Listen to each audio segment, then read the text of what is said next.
Welcome, Ryan Haddon. Thank you so much to be with me on Shift Happens this morning. We just talked about how blessed we are with this glorious weather. You in a calmer place. I'm in a slightly busier place. Where are you, And Claudia? I'm in at the moment I'm in New York City, but I'm Okay. actually going to Europe this evening. Oh, beautiful. Yeah. So, Ryan, I'm so excited to have you here. Life coach, spiritual coach, meditation teacher, hypnotherapist. I read so much about you and all the things you do. It's unbelievable. I mean, you are a very calm whirlwind, it seems.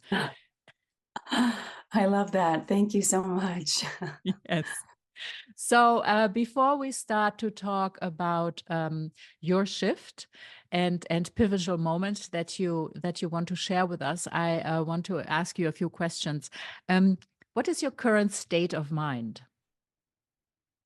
I feel calm. I feel centered. I feel hope. And I just feel expansion. That's where I am today. That is the truth. That's great. So we're all going to be, gravitating towards you in these very times that bring a lot of us into turmoil. Excuse me, into turmoil. Um, I think to have like a calm, rooted person in our energy fields is so important, right? Yes. And I think we take turns. We have seasons of Mm-hmm. feeling centered. And I think that's the reality. We can't always meet everything head on and have this, very peaceful state of mind. I don't think that's a fair expectation for us as humans. We Mm-hmm. get triggered, we get fearful, we but our birthright is joy. I do believe that. I believe it's freedom, it's expansion, all the things that I mentioned. So we can Mm-hmm. towards it, but then we can be exactly where we are when we're in a more complicated emotion of True. grief or sadness or loss or fear, Mm-hmm. which sometimes, I think in the spiritual community, especially, we tend to poo poo and say, you're not doing enough, you're not spiritual enough, Mm-hmm. you're not centered enough. And I really Mm-hmm. just want to normalize all feelings and emotions. Mm-hmm. And I think we take turns in the Yeah. feelings Yeah, and that's waves. good. Yeah. Yeah. How would you describe your idea of perfect happiness? Oh, wow. I think happiness is fleeting. I think that contentment is something that we can strive towards, Mm-hmm. of just trying to stay balanced and trying to be with what is. I think that I've had many times where things haven't gone my way, or I feel disappointed, but I can practice, and I've been able to anchor into some contentment and trust and surrender and knowing, again, this is a season. So these are tools that we can cultivate. And you mentioned at the top why I have so many different ways that I meet people in those places to help Mm-hmm. them anchor into that, Mm-hmm. because life doesn't go the way we want, does it? It just doesn't. No, So how no. do we sit with disappointment? How do we sit with loss? How do we sit with a setback? That becomes a measure of, I think, uh, just worth for me. That's where I've curated that in my own life, and I sit with my clients in those spaces Mm-hmm. to be able to sit with that and be able to get right with what is. And that becomes important and becomes mastery, really. Mm-hmm. Mm-hmm. Which living person do you most admire? Oh, I'd have to say you've had my mom on as a guest. So Yeah. I'd have to point the arrow towards her, because she's just such a unique and dynamic and powerful individual. Mm-hmm. I don't know anyone who's recreated themselves as many times as she has. We get so Mm-hmm. rooted in our identity of who we are, whether it's our politics or um, how we see the world and our beliefs and Mm-hmm. our how we view ourselves and how others view us and the projections onto us. And to have someone such as my mom, who's recreated herself over and over and hasn't been defined by people's limited perspective on her for aging or for Mm-hmm. um, she's just let her creativity and Mm-hmm. the great who she is as a person kind of lead her. And I'm interested in hearing the podcast that you did together. It's a wonderful conversation. Yeah, she's stunning. I mean, She is. just everything about her. It's really, Mhm. Yeah. yeah, So very she's one of my special. closest. She is very special, and she's one of my closest friends. I'm sure she said the same thing. Mhm. She Yes. constantly, you know, directs things back to me, which why I'm here. Yeah. So we, Yes, you know, exactly. That's she wonderful. promoted this conversation between us, and that's who she is. She's one of those rare birds, those rare Mhm. women who are constantly elevating other women, Mhm. and Mhm. I Yeah. love that. It's a true Mhm. gauge of feeling that there is enough, that we Mhm. are enough, and we can hold space for others, and Mhm. certainly other women, and we can celebrate and uplift and highlight them in our lives, or our girlfriends, or our worker coworkers. I think there's just that feeling, that tightness. We can really let that go. Yeah. Yeah. That's another mark of, I think, Yeah. evolving. Yeah. I agree. I mean, we not only can lift them up, I think we have to, without meaning it in a pressurous way, but as a I responsibility, I feel. Yeah. agree. Yeah. Yeah. So you shared with me that you left Los Angeles for the life on a farm in Pennsylvania. And of course, that's apart from a move, which is always huge, I'm sure that many things led to it. And what has been, transformational to for you mostly in this, from going to a crazy LA life to settling down at a farm, which I'm sure is also not a calm life, but yeah. So if you could Yes, share there's a a lot little of bit plates, about that. Yes. spinning here on the farm. I have lots of Mm, animals, children, and I'm a steward of this land that's been lent to me in this time. I mhm, live in a 17th century house, so this land is ancient in our country. You speak about Europe, and that's just old hat there, but here it's, mhm, this land, I mean, the land's been here, but this home and this land that we are, shepherding is mhm, on. And so we try to honor it in all the ways that we can, through all the mhm, heartbeats that live on here, including mhm, my mhm, own. So it's beautiful. But leaving LA, why that was so important, and you had asked me what was a pivotal moment for me. There have been many, and so one of those was really, I think we find ourselves in a time where people have to just take an inventory of their life, and how is where I'm living, where I'm working, who I'm in partnership with, how is this feeding and sustaining me? How am I being nurtured in this, and how am I thriving in this? And we saw this a few years ago, of people really saying, I'm leaving city life, mhm, and I'm wanting to find my roots and put roots somewhere else, so I can have more sovereignty, so I can have more agency when world affairs happen. So you found a lot of people came through my practice renegotiating themselves, renegotiating their priorities, and perhaps even leaning into hopes and dreams that they had put on the burner. So that was mhm, one of the mhm, beautiful things that happened in a contraction. There was an mhm, expansion for many. And, 13 years ago, I left Los Angeles, and it was one of those moments for me where I really felt like I had gained everything I had squeezed all the learnings out of that mhm, town, which really runs, in many ways on people, places, and things. It has mhm, a certain frequency to it, as many of these mhm, really dynamic, wonderful cities do. mhm, And I had received many lessons there that only that city could have taught me, and the people in it, and the priorities of that town, Hollywood, and the red carpet, and all those things, mhm, afforded me.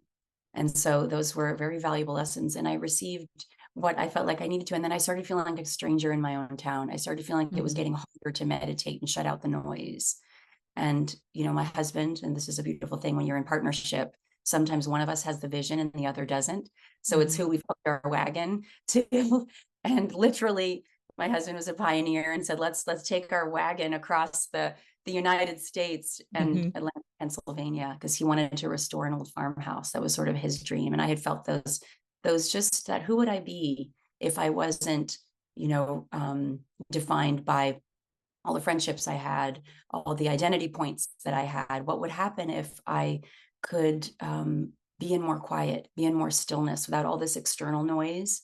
what would that feel like? So I started to get curious, and I think curiosity is a great path forward when there's Mm-hmm. fears. Of course, when we think about changing and shifting who we are and how we see ourselves, Mm-hmm. fear is going to pop.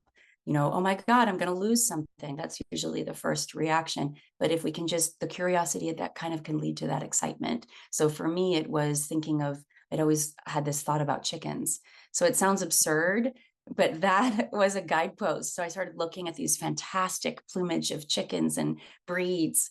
And so that was this one little through line was like kind of pulled me out of the city, and people around me were like, what are you doing? This is crazy. Why are you Mm-hmm. going to live on a farm? What do you Mm-hmm. mean? You're going to be back. You'll be back. You'll miss the weather. There was a lot of naysayers. So Yeah. that resistance actually shaped me Mm-hmm. Mm-hmm. also. And there was grace involved because I do have a spiritual program, and I do have a spiritual connection. So I really started to tune. I had curated this voice that was inside me, this inner voice, and I started listening to that voice. And then, of course, the chickens and my husband. So Mm-hmm. a few things. And I was 6 months pregnant. So it was this idea of bringing this soul into a different experience. I had two older kids, Mm-hmm. my first marriage, and I wanted something different for them. They were going into their preteens, and I was starting to see how this world was also shaping them. They were talking about box office, weekends, and Mm-hmm. just kind of the LA vibe, and Mm-hmm. celebrities and things like that it's very on high volume there. Mm-hmm. No knock to it, but that was what I was sort of sensing and seeing. And I thought, what would it be like for us all to have this? So that's what we did. And we got in our covered wagon pretty much and went across the country, loaded it all up, and found our. Was it challenging in the beginning, It or? was, Claudia. It was, because what I noticed was that this noise that I was saying was on the outside of me that I was trying to shut out. I realized there was quite a bit of noise on the inside too. So Mm-hmm. when you land in a place with without all that stimulation, without all the going out to lunches with friends and all the things that are beautiful and valuable, I'm not knocking that at all. It's incredible. But without all those other extracurriculars and different events that I would go to and things, that stillness was deafening. And that Mm-hmm. quiet was deafening, and I felt like I was being turned inside out. So there was a period, it was a rite of passage, an Mm-hmm. initiation Mm-hmm. to that stillness. And then, of course, I had a baby, and there was Mm-hmm. having that world, which Mm-hmm. is its own another rite of passage in its own. Even Mm-hmm. if it was my third, it still felt like each child felt like the tools that I had from the previous didn't work with that one, or the Yeah. the little methods I had. So it's always Mm-hmm. humbling. Mm-hmm. Mm-hmm. But so there was that. And then, of course, we renovated this home that we're in now, this 17th century home, and, took it down to the studs. And my husband is a genius with those things. Mm-hmm. But it was, it was another leap of faith for me because I'd never Mm-hmm. done, I was a turnkey. My husband always jokes, you're the turnkey gal with crown moldings. And I like to walk in and be like, it's done. You know, Yeah. this was quite a bit of living in a guest Yeah. house with a baby and two preteens, Mm-hmm. all crammed in with dogs. And of course, the chickens, we had built a chicken coop. So that we got that instantly. My husband's a smart man. He's like, let's get the chickens, he knew. Keep And her so it busy. really, Yes. yes, it brought us closer. And, like I Yeah. said, I love where I am. And it was also beautiful because when there was this exodus of cities for other people, they found me as a coach because I had spoken about that.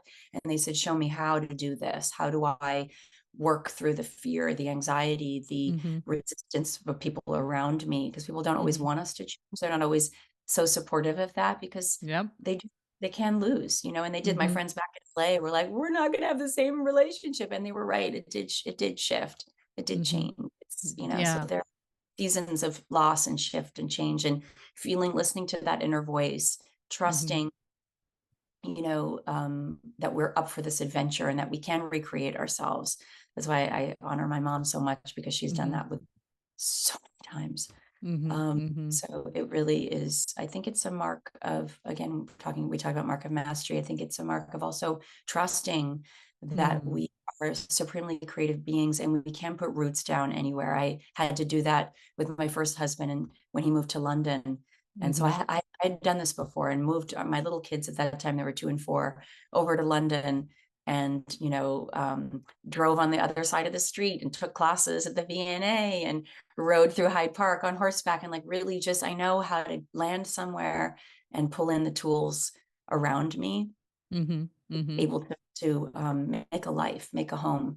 And I trust that that's where my spirituality is so practical, because it's not this esoteric idea that I just sit in meditation and I feel better.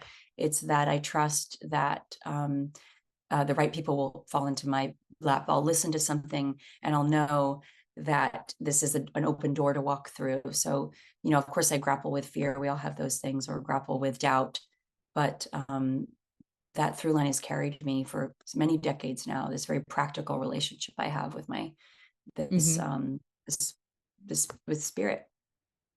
Yeah, I read that you really support people in being their best allies. And I love that, right? I mean, we tend to look to the outside to find the answers and to find the inspiration, and maybe also the safety, and we tend to neglect, at least in these like very busy, bubbling surroundings, to connect and to see that we can find that in ourselves. Yes, it becomes so important. We always talk about the self-talk, what's going on the inside. How are you speaking to yourself when there's a setback? What's that running, current throughout your day? Because we have something like 30 to 60,000 thoughts a day, and most of them are unkind.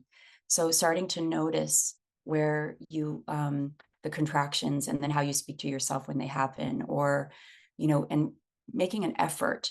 So first of all, there's that observation, which sounds really self-obsessive, but it's not, because everything begins with how we see ourselves and what we tolerate and what we think we're worthy of. So there's that piece of noticing that negativity most likely be there. And then it's also making a concerted effort in finding the places where you can say, that was a nice thought. That was a kind thing that you just said and did. Wow, that was brave. Wow, I like how you feel that. And speaking to yourself. And it might really begin in that way, as you would a toddler, as you would someone that you hold dearly. So, I mean, everybody knows this, but it's just a reminder. So starting there, you'll feel how quickly you can change the inner climate. And then you'll start to see how it starts to shift on the outside of you, because we're the master creator. And so, yes, we have so much agency. Yes, we are creative beings. And it's good to be around mentors. It's good to be, my path is littered with powerful women who have been way showers when I couldn't lever myself out of a dark hole, or I couldn't shift my thinking. And they pointed a path forward, and then I got what I needed. And every great way shower should be pointing you back to your own power. If they're not, and there's a dependency there, then that's not for the highest. But I think anyone should be telling you again and again, you are so powerful. You are the master creator of your thoughts, your actions, your beliefs, and your relationships, and your purpose, all the ways that we show up in the world that make our life meaningful.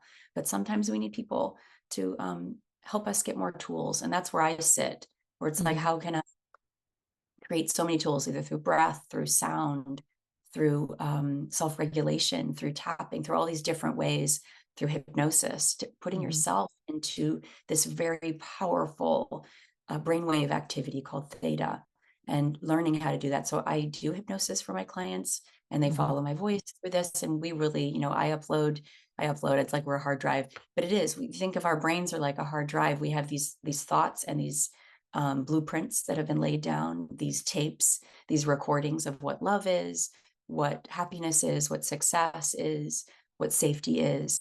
And they're usually recorded from the ages of 0 to 7.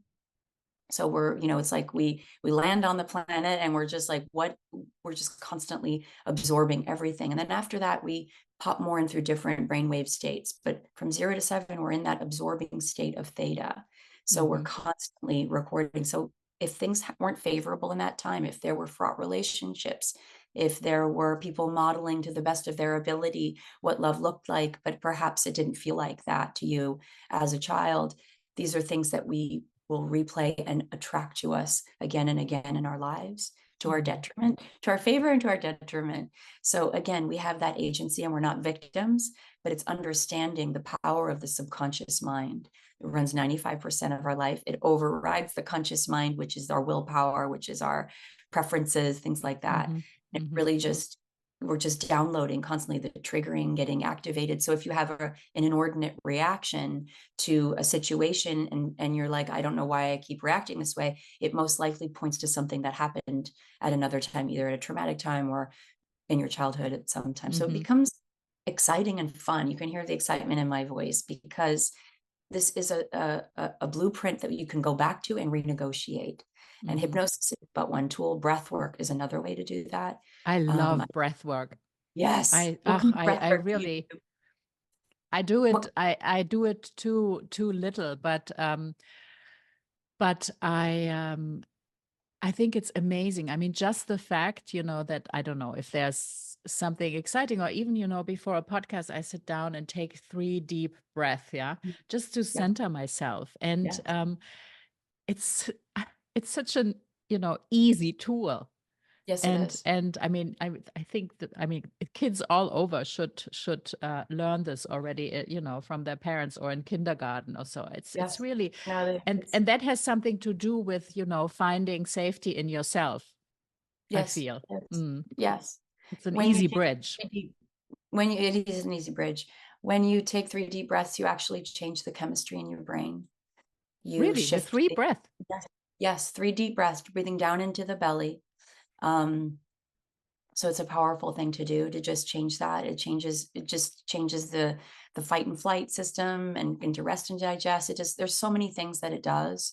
And so doing it with intention, and, I meet a lot of people who are like, I've tried breath work, I don't like it. There are so many forms of breath work. So there's trendy ones, the holotropic, there's Wim Hof, there's just so many different types. And again, what season you're in, depending, that breath work might be more aligned to who you are in that place. And if you're going through a very difficult time, the type of breath work that I do is a little bit gentler than holotropic. It's a little bit slower. It's a little bit more intuitive to the body. And doing it over a period of time, it really helps the body to release stuck emotions, helps to stop trauma that's stored in the body. The body keeps score. We've heard this over and over again. So doing the breath, it's like this supreme intelligence. It's the first thing we do when we enter the planet, and an exhale is the last thing we do when we depart. So the breath is really this current that carries us through our life. And unfortunately, we're constantly breathing shallow in this fight and flight, like we're treading water, these little sips of air. So remembering, like you said, to take these micro moments. When I do corporate wellness events and I go into companies and I talk to them, I say, nobody wants to start a meditation practice, but find the ways, because nobody has time for it. But how can you just find these micro moments? And it's just with your breath. It's just remembering, even putting reminders on your phone, these little ways to come back to yourself, to pull in all your parts, to get out of this productivity mode and to come back into this, just into some version of presence, whatever that is for you, where you actually can be more available to the moment. Otherwise, if you have a meditation practice that starts in the beginning of the day, some people check that box and then they go on autopilot for the rest of the day. And then the day's a blur of activities and productivity. What I'm more interested in is creating a through line throughout your day, micro moments of connection, micro moments of bringing yourself back from whatever it is you're doing and bringing presence. So it could be when you're washing your dishes, just bringing yourself in through your senses. What am I feeling? What am I smelling? Or taking a walk and really, not being on your phone, you're doing it, or a podcast, which is great because we want people to listen to your podcast. Of course, do that. But also turn this off too, because we're getting so much information all the time. Once you've got that, once you've heard the podcast, turn it off even after this, and just do those 3 deep breaths. Let the information integrate within your system. Take what's yours, what's needed for you. And even while you're listening to me right now, take those big deep breaths and let that information integrate and assimilate into your system so that it's yours. And it's not just in this top line of a gathering all the time. Because I talk about the hard drive, but we are not computers. We are not, we are in this age of AI and transhumanism, but what makes us so beautiful is our ability to emote and our ability to sit with a feeling, to have compassion, empathy, to really be the complexity that is us. And I am a big believer. I was speaking at the UN with my mom, actually, another wonderful event, talking about AI and talking about this intersection between our mental health and AI, and how that can work together. And I have deep concerns about it, because we have to normalize all the myriad of mental health issues that are happening here before we can just turn it over to the machines just yet. Those are my normalizing a grief, and like I said at the top of this podcast. So I think it's important. If anything, if there's any takeaway from anything we're saying, is just be with the humanity that you are. Find ways to let the emotion move through your system. Look into tapping. Try self-hypnosis. Do the breath. Meditation can be a walking meditation. It can be gazing at the sun, obviously not at high noon, but at these very points of the day. It can be grounding and earthing and really connecting and feeling that we're so, even in the spiritual community, we're always trying to ascend and open up, but we have to ground first. Yes, it's important. We're so disconnected. So I think choose off, get on the earth, and that energy, the earth has a frequency. It's called the Schumann resonance. And What's it's it called? What's it Schumann called? Resonance. The Schumann. Schumann. Yeah. Okay. And So it's frequency. So you want to connect to that. Yeah. So speaking of grounding and going back to your pivotal moment, so you went to Pennsylvania, you were on the farm, and when did you feel like I've arrived? Like, I'm curious, always about this moment of transition, and there is the in between that is, has to do with so much upheaval and fear and curiosity and excitement, and it's so, but when was this moment of where you thought, I've arrived. This was a good decision, and now, the world is mine again, or, Yes. There were lots of little moments. I felt like I still had this umbilical. I'd lived in LA most of my adult life, and I felt like I was missing out here for a while. So I want to, not say it was, easygoing for a while, for a long time. I missed my girlfriends, and I missed, some of the things that I enjoyed doing there. I had a deep spirituality that I had created there. Because I think LA is interesting that way. It has this very superficial overlay, but underneath it has this current of people really seeking the truth. So you have a lot of great healers, and you have a lot of great mentors. And it's where I discovered hypnotherapy, because I myself, was able to heal a lot of different things with it. And so that I felt that pull. I still felt it for a while. So when did that moment happen? Well, I started to build things here. I built a meditation and recovery in this beautiful little 17th century church at the end of my street called St. Philip's. And it was a place where we met with other women and meditated, and it was very beautiful. So creating community here became an important part of it. And I just making friends and mom friends and things like that, and feeling like I was becoming more connected to the earth and the chickens and those that happened. But I think a big moment was when I went back to Los Angeles, because I would go back from time to time. And that was where I felt that I wanted to get home. And so I was doing all the work, and I was working these spiritual tenets too, of like trusting that I'd been led here. I'd been brought this far not to be dropped, and like all the things that I, had imbibed as teachings, as blueprints, or just tenets I could go back to. And so I was working them, was, muscling with those. And then that feeling came over me, and I was excited to come home. And I felt like this is where I belong now. So that was probably maybe 2 years, maybe that, in that zone. So I'd say probably 2 years it took to really feel that for certain. Yeah. So, and you are working with, all kinds of organizations, and also in the corporate world, I understood. What do you feel is most important for people in the workforce to, I mean, you talked about the breath and making these taking these moments to connect with yourself. But what have you found? Is there like a red thread in the corporate world where you think, we have to kind of shed this now once and for all and move forward in a different way? I just read an article in the Harvard Business Review, because this is something that I'm also working on with my conversations, that the loneliness at work is really is also getting into epidemic levels. And I feel, we need to connect again and have real conversations where we actually are more listening than talking, because talking is in a way trying to be productive again.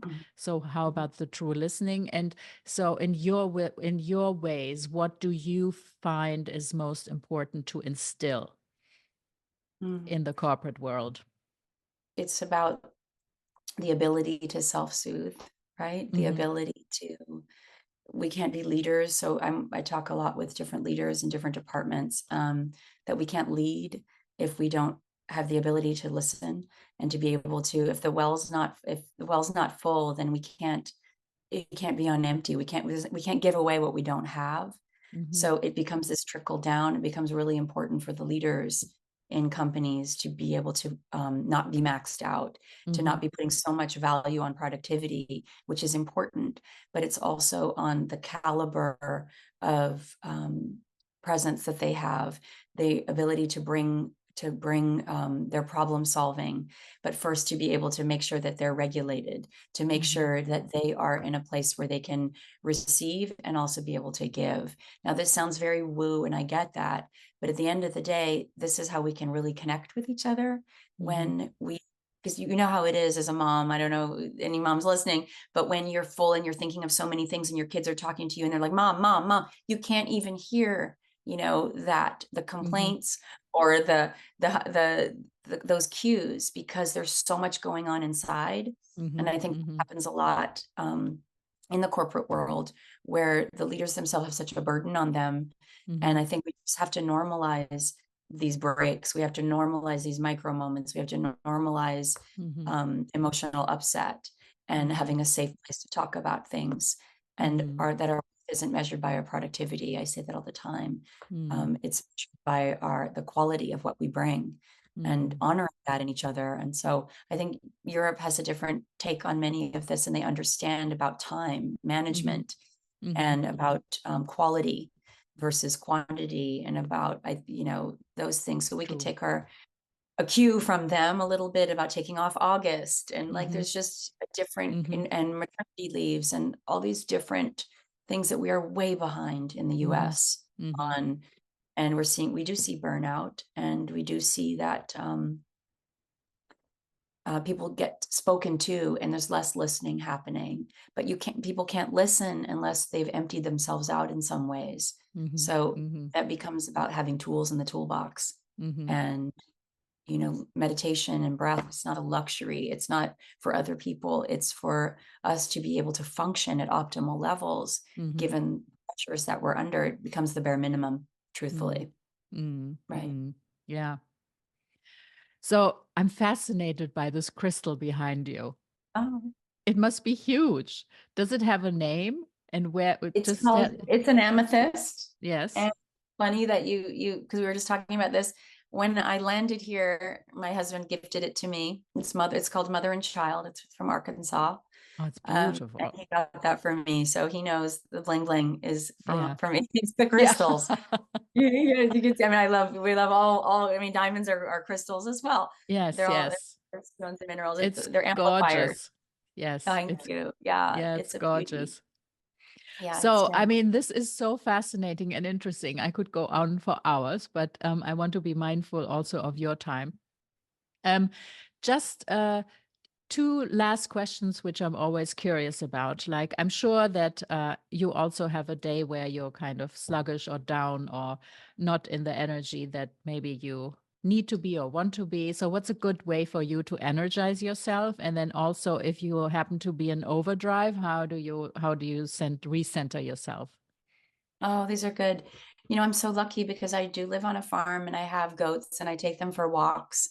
in the field. And I usually find sometimes I'm resistant to doing it. So I just want to normalize the resistance because it happens. I'm like, I don't want to, it's cold, or I don't want to get whatever it is, or sometimes they're Yeah. unruly. And, but I always feel better when I do it. And that helps me. Being in nature helps. It just helps because it's got its own rhythm. And I'm usually if I'm in my head, I'm usually out of sync with that rhythm. And I talked about the Schumann resonance. I talked about those things. So that's a big one for me, is getting out in nature, taking a walk, standing in the sun. The sun has healing codes. It just does. So I love that. I love doing that. And I do like this toroidal sphere around me. So I bring in the energy of the sun into the top of the head, and I have it just move through my system. And I kind of imagine it burning out all these other things, whatever's stuck. And then the breath, I do that. And then you can see also in front of the amethyst, I have all these sound bowls. So I'll sit and do sound. Sound is been around forever. And sound travels faster in water, and we're like 80% water. So when you listen to sound, I mean, you can listen to something online. I've been doing local sound bowl experiences. I have a friend who has a place here in New Hope, so I've been doing local sound for a lot of women have been showing up for that, just laying down and having experiences, because sound can bypass the mind. It just bypasses all the subconscious. It drops you into that theta state. It's another tool to do that. So I'll use that. I really do. I have them laid out. I have my 8 bowls there, and I'll play those, and that really helps shift energy, and I feel palpably different afterwards. But one of the things I do first is I write. If I'm in turmoil, I don't do a bypass and just be like, everything's great, everything's fine. I usually write out what's going on for me, because I'm curious. That's really a great guidepost. I'm curious, what is at the root of this? What's happening?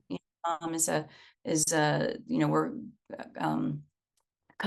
co-walkers on the path. So I'll call her and I'll run. What are you hearing? What are you sensing about what I'm saying? So it's someone I deeply trust, and who's going to always reflect back the highest. She's not one who's going to be like, yeah, girl, forget that. Like, she's not. You have to choose your allies well, because she has as much value on the spiritual path and evolution as I do. So she'll be like, we do that for each other. We mirror that back. So find a trusted advice, because again, when you're in your head, sometimes you can't get out of it. The thoughts that brought you into it can't always get you out of it. And doing a bypass is not going to work. Of just like, I'm so happy, I'm so calm, I'm doing affirmations, in those moments aren't necessarily for the best. So curiosity, having a good team around you, and then write down the emotion, get it out, and take a look at it, and then go back with a highlighter or a pen and heat seek. What are those words that stand out to you? I'm scared, I feel lonely, I'm sad. Look at those, and then just really be with those feelings. Breathe them in, breathe them out. And once you know what they are, and you let go of the story of whatever happened, because what we tend to do is hyper focus on the story instead of the emotion underneath it. And when we do that, then we're really coaching ourselves. Then we're really sitting with ourselves. Then we can hold space for ourselves. We talk about holding space, hold space for you. This is the most important space holder, is you. So, and then we often don't know what's going on underneath it. We don't know why we're triggered. So get curious, take a moment, write down this little, journal to yourself. I feel this, just get it all out.